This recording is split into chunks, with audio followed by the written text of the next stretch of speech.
All right, let's talk about a plant you probably have sitting in your house right now, aloe vera. We're going to uncover its incredible 6,000-year history. From ancient pharaohs all the way to modern medicine, this is a story of one of nature's most legendary remedies. So, let's dive in. So, we're going to kick things off, but maybe not where you'd expect. We're on a ship, sailing to the New World in 1492. The famous explorer Christopher Columbus apparently noted in his journal just how critical this one plant was for keeping his crew healthy. But why? What made this plant so special? To really get why Columbus valued it so much, we have to go back, way back. We're talking thousands of years, to the almost mythical origins of aloe vera in the ancient world. You know, even its name tells a story. The aloe part? That comes from the Arabic word alai, which means a shining bitter substance. I mean, that's a perfect description of the plant's latex, right? And the vera part likely comes from Latin, meaning true, probably to mark it as the real deal, the most powerful medicinal version of the plant. Okay, so let's rewind. Our story really gets going about 6,000 years ago. The first time we see humans using aloe vera is in ancient Egypt, around 4000 BC. We've found its image carved right into temple walls, which tells you just how important it was to their entire society. Yeah, this wasn't just some houseplant, it was a seriously powerful symbol. The Egyptians called it the Plant of Immortality. They believed it was so important that they gave it as a burial gift to the pharaohs, to make sure they'd be healthy and could regenerate in the afterlife. And what's so cool is how you can literally trace aloe's journey through the greatest hits of ancient civilizations. After Egypt, we see the first recorded medicinal use pop up on a Sumerian clay tablet around 2200 BC. Then by 1500 BC, its healing powers are laid out in the famous Ebers Papyrus, one of the world's first ever medical books. From there, it was picked up by the Greeks and Romans, and it became a must-have for everybody, from soldiers on the battlefield to doctors in the city. Okay, so we've covered the myth and the legend. Now let's get into the nitty-gritty. How did these ancient civilizations actually use this powerhouse of a plant in their everyday lives? By the 1st century AD, aloe was basically a Swiss army knife in the ancient pharmacy.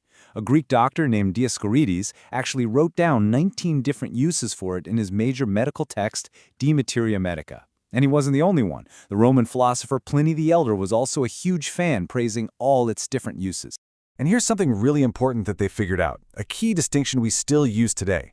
They realized the leaf had two different parts. First, there's the aloe latex, that bitter yellow liquid right under the skin, which they used as a really strong laxative. And then there's the aloe gel, the clear, gooey stuff on the inside that we all know, which was used for treating things on the skin. And this is exactly why it was so versatile. This difference between the gel and the latex explains everything. The gel went on topically for wounds and to stop itching. The latex was taken internally for stomach problems and, of course, as that very potent laxative. They knew how to use the different parts of just one single leaf. Pretty smart. So, from its home base in the Mediterranean, aloe's reputation just exploded. It became this super valuable commodity that started traveling all over the known world. I mean, its value could even shape military strategy. There's this incredible legend that Alexander the Great conquered the island of Socotra, which is off the coast of Yemen, for one main reason: to get his hands on its huge supply of aloe vera to treat his wounded soldiers. Now, whether that's 100% true or not, the story alone shows you just how precious this plant was. And from there, it just follows the paths of trade routes and explores all over the globe. In Arabia, doctors like Al-Kindi made the uses for the different parts of the leaf even more precise. It made its way to China, where they started documenting its use during the Tang dynasty. By the 1600s, it was so common in Europe that it was in 21 different medicines in the official London Pharmacopoeia. And finally, it crossed the Atlantic, arriving in the Americas with explorers just like Columbus. Okay, so let's fast forward to today. This is where all that ancient wisdom and thousands of years of stories finally walk into the modern laboratory. So what's actually in this stuff that makes it work? Well, it turns out it's not just one magic ingredient. Today, we know aloe vera gel is more like a complex chemical cocktail with over 75 different active compounds. We're talking vitamins, minerals, enzymes, and these really powerful things called anthraquinones, which are behind a lot of its effects. And this, right here, is the coolest part. This is where 6,000 years of history gets a high five from modern science. For centuries, people used it for wound care. Today, science shows it actually helps increase fibroblast migration. That's key for repairing tissue. They used it for stomach problems. Well, now we have evidence it can help protect against things like ulcerative colitis. Its reputation as an anti-inflammatory? Totally backed up by its ability to block inflammatory molecules in the body. It all connects. But here's the catch.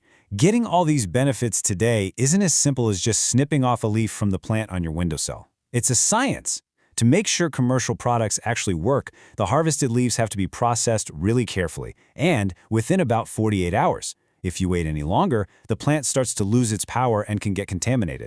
So you go from a pharaoh's tomb to a high-tech clinical trial. The story of aloe vera is amazing, and it is definitely not over. After 6,000 years, its journey from legend to laboratory is still unfolding.